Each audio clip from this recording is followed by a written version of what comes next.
Бүгін өзім оқыған универдің столовкасындағы ең танымал дәмді ас рецептімен бөлісемін. Баршаға сәлем. Сырты қытырлақ нанға оралған, іші жұмсақ тауық етімен ағып тұрған сыр бөліктері.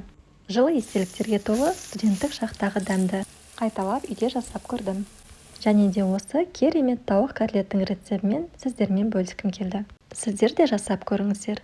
Қолдау мақсатында каналыма тіркеліп, жақындарыңызбен бөлісуді ұмытпаңыздар. Ең алдымен бізге қажет заттармен таныстыра өтейін. Бізге сүйексіз тауық еті қажет болады 850 грамм. Және де қара бұрыш жарты шай қасық. Тұз дәміне қарай мен 1 шай қасық қостым. 120 грамм сүт керек.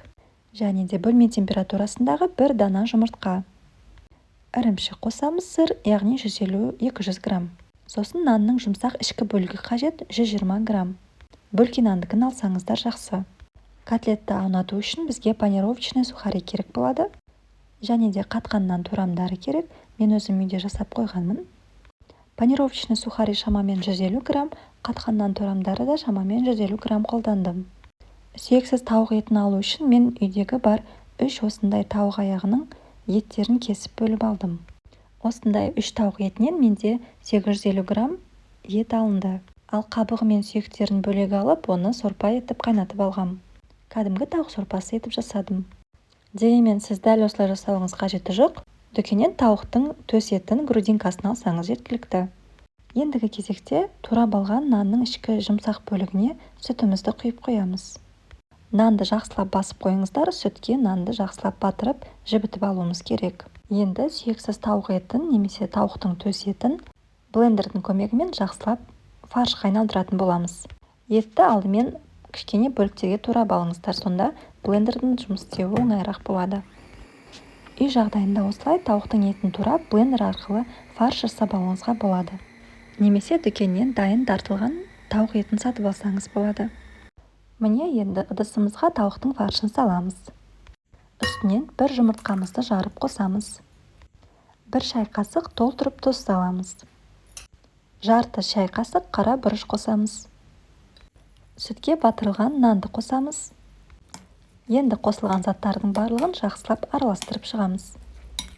Қасықпен немесе ең жақсысы қолмен араластырыңыздар. Егер нанның бөліктері бөлінбей қалса, оны қолмен мыжып жіберіп, бірдей массаға айналдыруға болады. Егер мына котлеттің қоспасы сұйықтау болып көрінсе, онда қосымша панировочный сухари қосып жіберсеңіз болады, сонда қоюлана түседі. Мен шамамен 30 грамм панировочный сухари қостым. Сосын барлығын жаңадан біріктіріп, жақсылап араластырдым. Котлет жасайтын фаршымыз дайын, енді оның ортасына салатын ірімшігімізді турап аламыз. Негізі 100 грамм сырдың өзі де жеткілікті, дегенмен үлкендеу сыр қосқыңыз келсе, үлкендеу етіп көбектерге тураңыз да 200 грамм сыр қолданыңыз. Мен осындай көлемді етіп турадым, маған 150 грамм сыр жетті. Енді котлетіміздің формасын жасауға кірісеміз. Ол үшін 1 ас қасық толтырып котлеттің фаршын аламыз, ортасына тураған сырымызды қосамыз, сосын панировочный сухариларға аунатып шығамыз. Ең алдымен туралған ірі нан бөліктеріне аунатыңыздар, сонда жақсы жабысады котлетке, сосын панировочный сухариға аунатып немесе үстінен сеуіп шығыңыздар. Міне осындай формада котлет шығады.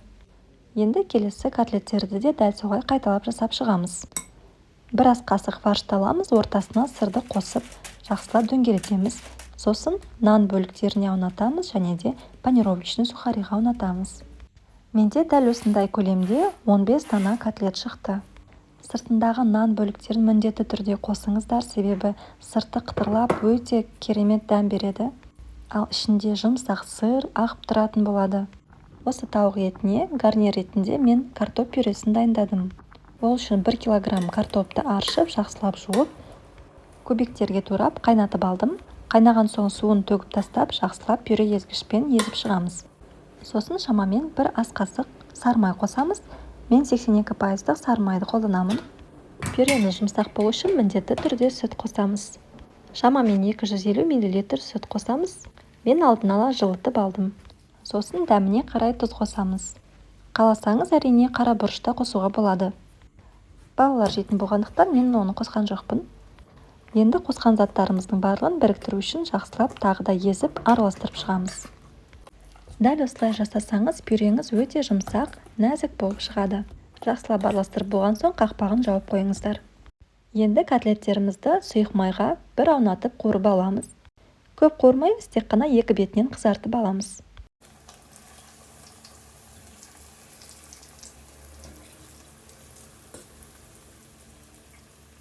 Сосын котлеттерді пергамент қағазы төселген противеньге сүзіп аламыз. Қалған котлеттерді де дәл осылай тез-тез қуырып шығамыз.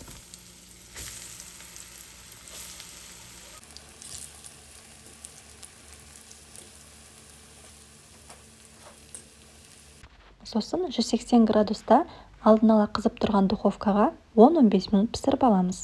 Сіздер де дәл осылай жасаңыздар, духовкаға піскен кезде көлемі үлкейіп, жұмсақ болып ісініп пісетін болады. Міне біздің өте дәмді болып шығатын тауық котлеттеріміз дайын. Егер қатты мұндай күйіп піскен қаламасаңыздар, табаға қатты емес, жай қуырып алсаңыз болады. Міне котлеттің жасалу жолы осындай. Енді кешкі тамақ немесе түскі ас ретінде ұсынсаңыз болады. Шашыраңқы күріш немесе осындай картоп пюресімен өте жақсы үйлеседі. Өз қалауыңызша түрлі гарнир жасасаңыз да болады.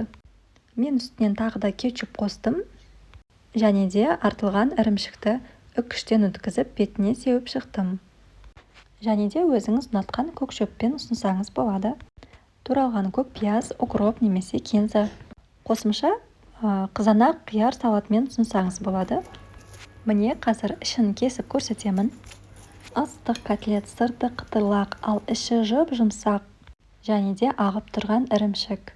Өте керемет дәм, өте керемет үйлесім. Сіздер де міндетті түрде осы рецептпен жасап көріңіздер. Бұл тамақ мен үшін универ кездегі жақсы естелік. Өзім оқыған универдегі столовыйында өте бәрі таласып жейтін осы тамақ болатын. Дәл сол тамақты өзім үй жағдайында жасап көрдім. Өте дәмді, өте керемет болып шықты.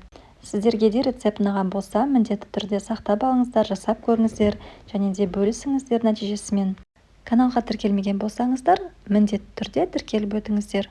Сіздерді жаңа рецепттер күтеді. Келесі кездескенше сау болыңыздар.